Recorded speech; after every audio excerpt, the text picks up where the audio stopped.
ሰላም ጤና ይስጥልኝ ውድ የፈታ ዴሊ ተከታታዮቻችን፣ በዕለተ ማክሰኞ ረፋድ ጥንቅራችን ላይ እንገኛለን። ዋና ዋናዎቹን በማስተዋወቅ ወደ ዝርዝሮቹ እናምራ። በመቀሌ አዲስ ምክርና ወታደራዊ ጥምረትን የተመለከተ መረጃ ተሰምቷል። ጥብቅ መረጃዎች በሚወጡበት ዓለም አቀፍ መገናኛ ብዙሃን አማካይነት ይፋ ሆኗል። ሚስጥራዊ የተባሉ መረጃዎችን አነፍንፎ በሚያወጣ ሚዲያ በኩል ይፋ የሆነ መረጃ ነው፣ እንመለከተዋለን። ከዚህም በተጨማሪ ቀድሞውን ምክር ቤት መልሻለሁ፣ የፕሪቶሪያውንም ስምምነት ቀሪ አድርጌያለሁ ያሉት የህወሓት ሊቀመንበር ደብረጽዮን ገብረ ሚካኤል ለበርካቶች ሹመትን የሰጡ መሆኑንም ዳሰናል። 7ኛ ሀገራዊ ምርጫ በትላንትናው ዕለት ተካሂዷል። በአንዳንድ አካባቢዎች የምርጫ ውጤቶች እየተለጠፉና ይፋ እየሆኑም እንደሆነ የተመለከተ መረጃ አለ።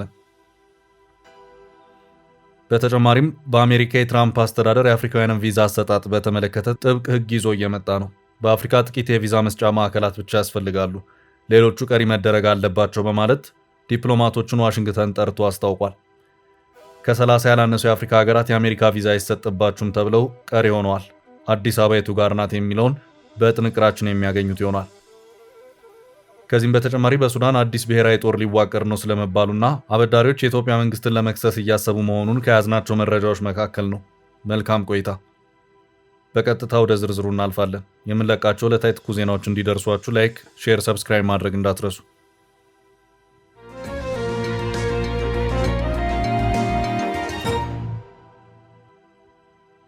የመቀሌው ምክርና ግንባር። በመቀሌ አዲስ ምክር ተመክሮ ታጣቂዎችን በማሰባሰብ ግንባር የመፍጠር እንቅስቃሴ መጀመሩን አንድ መረጃ አመላክቷል። የመረጃው ምንጭ ጥብቅ መረጃዎችን እየተከታተለ ይፋ የሚያደርገውና መቀመጫውን ፈረንሳይ ፓሪስ ያደረገው አፍሪካ ኢንተለጀንስ ነው። ዘገባው በኤርትራ መንግስትና ህወሓት መካከል የተጀመረውና ጽምዶ የተባለው ጥምረት በኢትዮጵያ የሚገኙ ነፍጥ ያነገቡ ሌሎች ኃይሎችንም የማካተት እንቅስቃሴ ውስጥ ነው ሲልም አስታውቋል። እነዚህ ታጣቂዎች በስም ባይጠቀሱም በዓላማ ግንኙነት የሌላቸውና የጋራ ጠላትን ታሳቢ ያደረገው ታክቲካዊ አጋሮች መሆናቸው ግን በዘገባው በጥቂቱ ተመላክቷል። ይህ እንቅስቃሴ በቅርቡ የሱዳን ወደብ ከተማ በሆነችው ፖርት ሱዳን የታየ ሲሆን ከዚሁ የፖርት ሱዳን እንቅስቃሴ በኋላም የኢትዮጵያ መንግስት ጉዳዩን በቅርበት እየተከታተል ነው ሲል ያስታወቀ መሆኑ አይዘነጋም።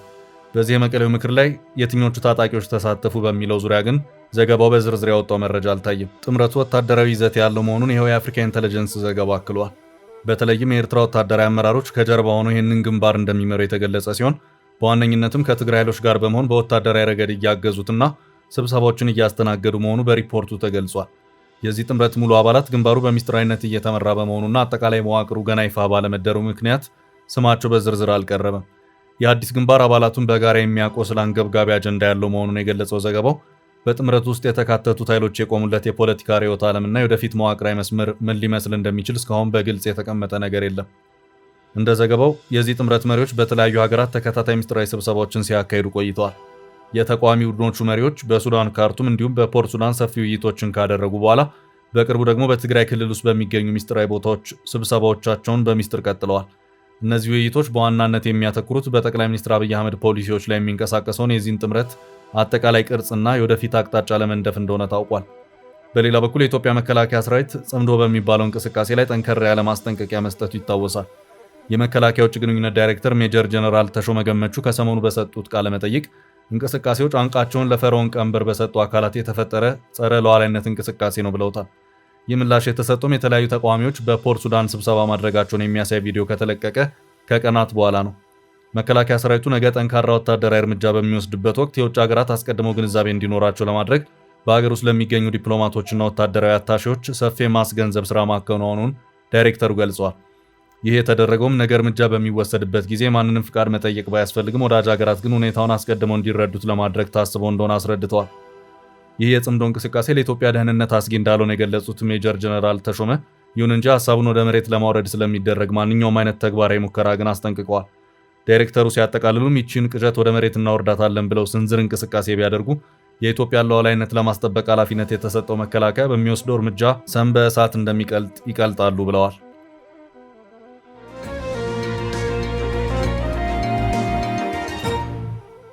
በቀጣይ መረጃ የትራምፕ አስተዳደር በአዲስ አበባ ጉዳይ። ትራምፕ የአፍሪካ ሀገራትን የተመለከተ አዲስ ህግን ይዘው እየመጡ ነው። ቪዛን የሚመለከት ጥብቅ ህግ ነው። በቀናት ጊዜ ውስጥ የሚተገበር ሕግ ሲሆን በአፍሪካ የሚገኙትንና 50 የሚሆኑትን የአሜሪካ ቪዛ የሚሰጥባቸውን ከተሞች ወደ 20 ያወረደ አዲስ አሰራር ነው። ጉዳዩ ከዚህ ቀደም ለዓመታት የአሜሪካ ቪዛ መስጫ ሆና ያገለገለችውን አዲስ አበባን ጭምር የሚመለከት ነው። አስመራ የለሽበትም አይመለከትሽም ተብላለች። ካርቱምም እንደዛው። ጎረቤት ጅቡቲና ኬንያ ተርፈዋል። አዲስ አበባ የአሜሪካ ቪዛ ይሰጥባቸዋል ተብለው ከተመረጡ የአፍሪካ ከተሞች መካከል አንዷ ሆናለች። የዘገባው ምንጭ አሶሺየትድ ፕሬስ ነው። በአፍሪካ የሚገኙ ሁሉም የአሜሪካ ኤምባሲዎችና ቆንስላዎች ከዚህ ቀደም ይሰጡ የነበረው የቪዛ አገልግሎት የማይቀጥል መሆኑን ይኸው የአሶሺየትድ ፕሬስ ዘገባ አመልክቷል። አስመራን ጨምሮ የበርካታ ሀገራት ከተሞች በዚሁ የቪዛ አሰጣጥ ቀሪ ሆነዋል። ከዚህ ቀደም በአፍሪካ ካሉ 50 ሀገራት ኤምባሲዎችና ቆንስላዎች ሲሰጥ የነበረው የአሜሪካ የቪዛ አገልግሎትን የትራምፕ አስተዳደር ቀሪ በማድረግ ቪዛ አሰጣጡ በተወሰኑ የአፍሪካ ሀገራት ብቻ እንዲከናወን ለማድረግ እየሰራ መሆኑን የአሶሺየትድ ፕሬስ ዘገባ አመልክቷል። ስራው ተሰርቷል። ቀሪው ስራ የሚሆነው ህጉን ይፋ ማድረግ ብቻ ነው። እንደ ዘገባው ከሆነ ከዚህ ቀደም የነበረውን 50 በሚሆኑ የአፍሪካ ሀገራት ይሰጥ የነበረውን የቪዛ መስጫ ማዕከላትን በግማሽ ለመቀነስ የታሰበ መሆኑ ታውቋል። ዘገባው የትኞቹ ሀገራት ላይ ቪዛ አሰጣጡ ሂደት ላይ ቀሪ እንደሚደረጉ ባይገልጽም በየትኞቹ ሀገራት የነበረው የቪዛ አሰጣጥ እንደሚቀጥል ግን በዝርዝር አስቀምጧል። የተመረጡትን በማወቅ ቀሪ የተደረጉትን አስልቶ መድረሱ ግን አልከበደም። በዚህ ጉዳይም በአፍሪካ ያሉ ጉዳይ የሚመለከታቸው ዲፕሎማቶች ዋሽንግተን ተጠርተው የተነገራቸው መሆኑን በዚሁ የአሶሺየትድ ፕሬስ ዘገባ ተመላክቷል። አሰራሩ በዚሁ በያዝነው ወር የሚተገበርበት ሁኔታ እንደሚኖርም ጭምር ተመላክቷል። ዝርዝሩ ሲወጣ ኢትዮጵያ በዚሁ ቪዛ አይሰጥባቸውም ከተባሉት ውስጥ ትካተት ወይም ቪዛ የሚሰጥባት ማዕከል ሆና የምትቀጥል መሆኗን አሶሺየትድ ፕሬስ ደርሶኛል ባለው ማስታወሻ አመላክቷል። እነዚህም ቪዛ ይሰጥባቸዋል ተብለው ከተለዩት 20 ሀገራት መካከልም አዲስ አበባ ኢትዮጵያ፣ ከአይቮሪ ኮስት አቢጃን፣ ከጋና አክራ፣ ከሴኔጋል ዳካር፣ ከደቡብ አፍሪካ ጆሃንስበርግ፣ ከታንዛኒያ ዳሬ ሰላም፣ ከኡጋንዳ ካምፓላ፣ ከኬንያ ናይሮቢ፣ ከካሜሩን ያውንዴ ይገኙበታል። የኢትዮጵያ መዲና አዲስ አበባ የአፍሪካ ህብረት መቀመጫና በርካታ ዲፕሎማቶች ያሉባት በዓመት ውስጥም በርካታ ዓለም አቀፍ ኮንፈረንሶችን የምታስተናግድ በመሆኗ ኢትዮጵያ ከዚሁ ቪዛ የመስጫ ማዕከላት ውስጥ ቅድሚያውን የምታገኝ ሀገር ሆና እንደተመረጠች ብዙ ማሳያዎች ያሉት ነው። የትራምፕ አስተዳደር አፍሪካውያን በቀላል ወደ አሜሪካ እንዳይገቡ ለማድረግ ዘርፈ ብዙ የሚባሉ ክልከላዎችን እየጣለ ይገኛል። የአንዳንድ አፍሪካ ሀገራት ዜጎች ወደ አሜሪካ እንዳይገቡ እገዳ ሲጣልባቸው እስከ $15,000 ገንዘብ ማሳያዣ ስርዓትም ጭምር ተፈጥሯል።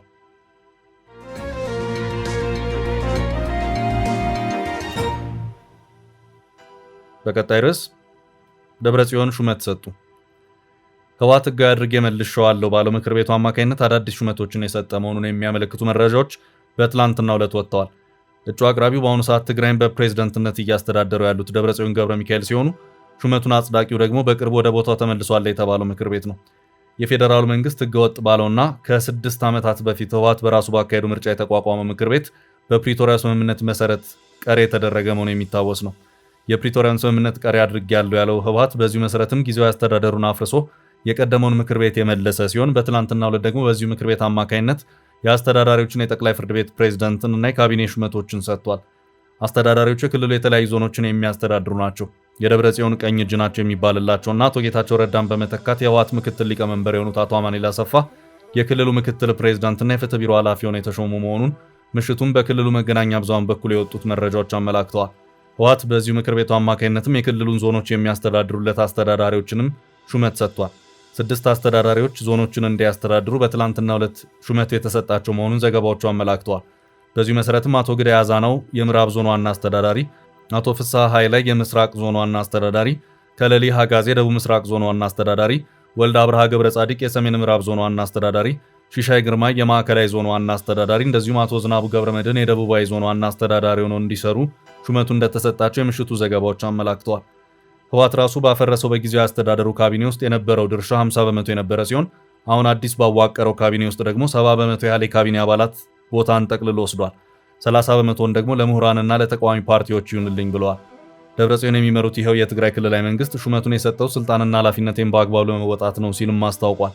ህወሓት የትግራይን የተወረሩ መሬቶችን ለማስመለስ የትግራይ ሉዓላዊነት ለማስከበርና የተፈናቀሉ የክልሉን ተወላጆችም ወደ ቀያቸው ለመመለስ እንዲያስችለኝ የፓርቲ አመራር ለውጥን አድርጌያለሁ ሲልም ከሰሞኑ ያስታወቀ መሆኑ አይዘነጋም።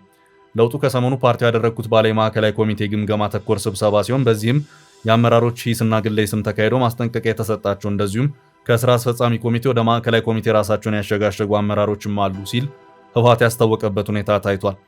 በፓርቲና በመንግስታዊ አመራር ደረጃ እስካሁን ባለው ሁኔታ ያልተቀነሱት ደብረጽዮን ገብረ ሚካኤል ብቻ ናቸው።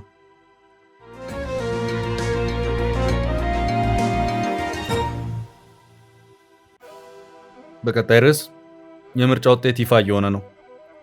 በትላንትናው ዕለት በአገር አቀፍ ደረጃ ሲካሄድ የነበረው 7ኛ ሀገራዊ ምርጫ በትላንትናው ዕለት እኩለ ሌሊት ላይ ተጠናቋል።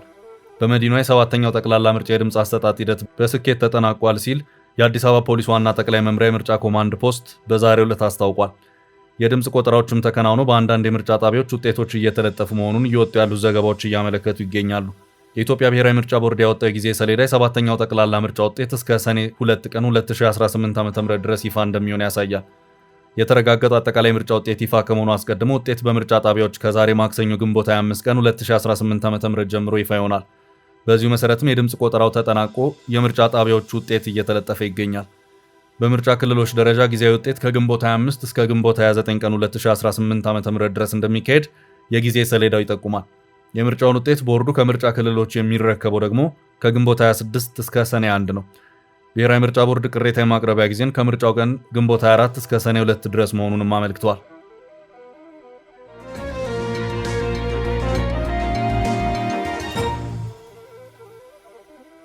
በቀጣይ ርዕስ በኢትዮጵያ ምርጫ ኢልሃን ኦማር እና ቲቦር ናጊ ተጋጩ። በትላንትናው ዕለት በኢትዮጵያ የተካሄደው ምርጫ መጠናቀቁን ተከትሎ በአሜሪካ ታዋቂ ፖለቲከኞች መካከል ከፍተኛ የቃላት ጦርነት ተቀስቅሷል።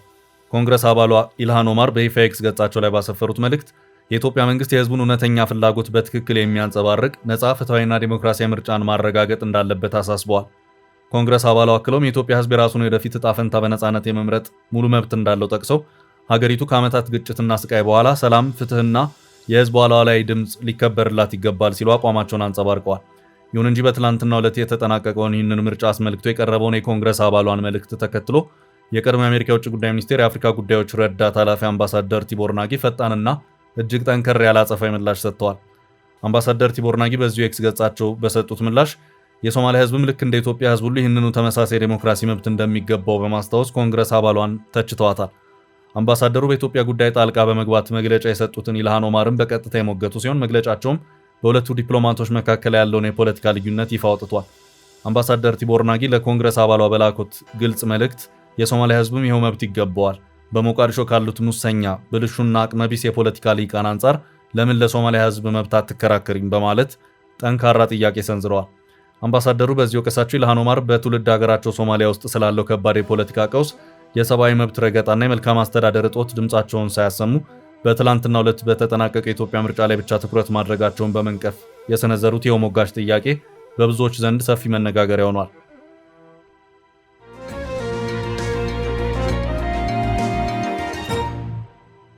ወደ ቀጣይ ርዕስ አለፍን። በሱዳን አዲስ ብሔራዊ ጦር ተቋቋመ። ሄሚቲና የሱዳን ተቃዋሚ ኃይሎች ትይዩ መንግስት እውን ሆነ። በሱዳን አዲስ ብሔራዊ ጦርና ካውንስል ተቋቋመ። የፈጥኖ ደራሽ ኃይሎች አርኤስኤፍ መሪ የሆኑት ጀነራል ሐምዳን ዳጋሎ ሄሚቲ ትላንት እሁድ ዕለት በሰጡት መግለጫ አዲስ ካውንስል ማዋቀራቸውንና ከሱዳን ተቃዋሚና ሲቪል ማህበራት ጥምረት ከሆነው ታሲስ ጋር በመሆን ለሱዳን አዲስ ብሔራዊ ጦር እያዋቀሩ መሆናቸውን አውጀዋል። ለዚህ አዲስ የጸጥታና የመከላከያ ካውንስል ያዋቀሩ ሲሆን ይህም ለሱዳን አዲስ ብሔራዊ ጦር ምስረታ የተደረገ አንድ ትልቅ እርምጃ መሆኑን መግለጻቸውን የሱዳን ትሪቢዩን ዘገባ አመልክቷል። ለሱዳን የወደፊት ብሔራዊ ጦር ምስረታ መሰረት ይሆናል የተባለለት ካውንስል በሄሚቲ ሊቀመንበርነት የሚመራ ሲሆን ምክትሉ ደግሞ የሱዳን ህዝቦች ነጻነት ንቅናቄ ሰሜን ኤስፒኤልኤም ኖርዝ አመራር የሆኑት አብዱልአዚዝ አልሂሉ የጦር ምክትል አመራር ይሆናሉ ተብሏል። የካውንስሉ አባላት የሥራ መደቦች ይፋ የተደረጉ ሲሆን በጥምር መንግስቱ የመከላከያ ሚኒስቴር፣ የፋይናንስና የውጭ ጉዳይ ሚኒስቴር የጦሩ ካውንስል አባል ይሆናሉ። እንዲሁም የሀገር ውስጥና የፍትህ ሚኒስቴሮች በካውንስል ውስጥ መቀመጫ አላቸው። እንደ ሄሚቲ መግለጫ ከሆነ አዲሱ ካውንስል ለሱዳን ብሔራዊ ጦር የደህንነትና መከላከያ አጠቃላይ ስትራቴጂ ከመንደፍ ጀምሮ ጦሩን የማደራጀት ሚና ይኖረዋል። የሱዳን ብሔራዊ ጦር የሚመሰረትበት ዶክትሪን በፈጥኖ ደራሽ ኃይሎች፣ በሱዳን ህዝቦች ነጻነት ንቅናቄ ሰሜን እና በሱዳን ተቃዋሚና ሲቪል ኃይሎች ጥምረት ታሲስ በጋራ የሚነደፍ ይሆናል ተብሏል። ታሲስ የተሰኘው ቡድን በኬንያ ናይሮቢ ባለፈው ዓመት ፌብሩዋሪ ውስጥ የተመሰረተ ሲሆን ከፈጥኖ ደራሽ ኃይሎች፣ ከሱዳን ነጻነት ንቅናቄና ከሱዳን ብሔራዊ ኡማ ፓርቲ ጋር በጥምረት የተመሰረተ ነው። ጥምረቱ ከዚህ ቀደም ፈጥኖ ደራሽ ኃይሎች በተቆጣጠሩት የሱዳን ግዛት ውስጥ ትይዩ መንግስት እንዲቋቋም አድርጓል። ይህ ትይዩ የጥምር መንግስት በሄሚቲ ሊቀመንበርነት የሚመራ ነው። ፈጥኖ ደራሽ ኃይሎች አብዛኛውን የዳርፉር ግዛትና ምዕራብ ኮርዶፋንን ሙሉ በሙሉ ይዘው የሚገኙ ሲሆን ደቡብና ሰሜን ኮርዶፋንን እንዲሁም ብሉ ናይልን በከፊል ይቆጣጠራሉ። ሄሚቲ ከሌሎች ጋር በጥምረት የመሰረቱት ትይዩ መንግስት ግን ሱዳንን ለሁለት ይሰነጥቃል በሚል በተባበሩት መንግስታት ድርጅት፣ በአፍሪካ ህብረት እንዲሁም በበርካታ ዓለም አቀፍ ሀገራት ተቃውሞ የገጠመው መሆኑ ይታወሳል።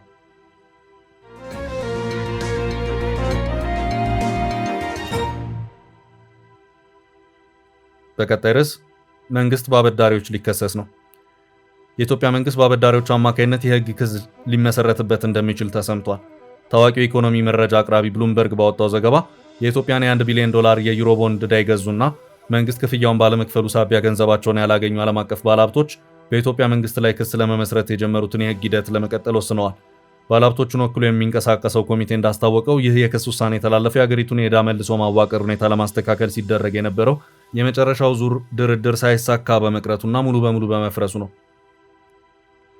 ይህ አበዳሪ ቡድን ባለፈው ወር አዲስ ድርድር ከመጀመሩ በፊት በመደበኛነት የፍርድ ቤት ክስ ከመመስረቱ አስቀድሞ መደረግ ያለበትንና በህግ አሰራር የግድ አስፈላጊ የሆነውን እርምጃ በፊት የሚሰጥ የቅድመ ማስጠንቀቂያ ማሳወቂያ ለኢትዮጵያ መንግስት በይፋ ሰጥቶ እንደነበር ዘገባው አስታውሷል። አበዳሪዎቹ ይህን ማስጠንቀቂያ ሰጥቶ የነበረ ቢሆንም ባለፈው ወር የተጀመረው የአዲሱ የዕዳ ማሻሻያ ድርድር ምንም አይነት መፍትሄ ሳያስገኝ በመቅረቱ ምክንያት አበዳሪዎቹ ጉዳዩን በቀጥታ ወደ ዓለም አቀፍ የህግ ፍልሚያ ለመውሰድና የኢትዮጵያን መንግስት ለመክሰስ ሂደታቸውን አፋጥነዋል። ይህ የአበዳሪዎች የክስ ሂደት በኢትዮጵያ ወቅታዊ የኢኮኖሚ ገጽታና በዓለም አቀፍ የፋይናንስ ገበያ ያላት አመኔታ ላይ ትልቅ ጥላ ሊያሳድር እንደሚችል የኢኮኖሚ ባለሙያዎች ይገልጻሉ። መንግስት የገጠመውን የውጭ ምንዛሬ እጥረት ለመቅረፍና የዕዳ ጫናን በዘላቂነት ለማቃለል ከተለያዩ ዓለም አቀፍ ተቋማት ጋር ሰፊ የሪፎርም ድርድሮችን እያደረገ ይገኛል። በዚህ ሂደት ላይ $1 ቢሊዮን ዩሮ ቦንድ ባለቤቶች ያቀረቡት የክስ ጥያቄ ተጨማሪ የቤት ስራ የሚፈጥር ቢሆንም መንግስት የሀገሪቱን የብድር ስምና የወደፊት የውጭ ኢንቨስትመንት ፍሰት ላለመጉዳት አማራጭ የዕዳ ማሻሻያ ስምምነቶችን ለመድረስ ጥረት እያደረገ መሆኑን ያሳያል። ውድ ቤተሰቦቻችን ለዛሬ ያዝንላችሁ ርዕሰ ጉዳዮች እዚህ ላይ ቋጨን። ላይክ፣ ሼር እና ኮሜንት በማድረግ ለቻናላችን ድጋፋችሁን መግለጽ እንዳትዘነጉ እያልን ከሌሎች መረጃዎች ጋር ደግመን እስክንገናኝ ቸር ያሰማን ስንል ተሰናበትን።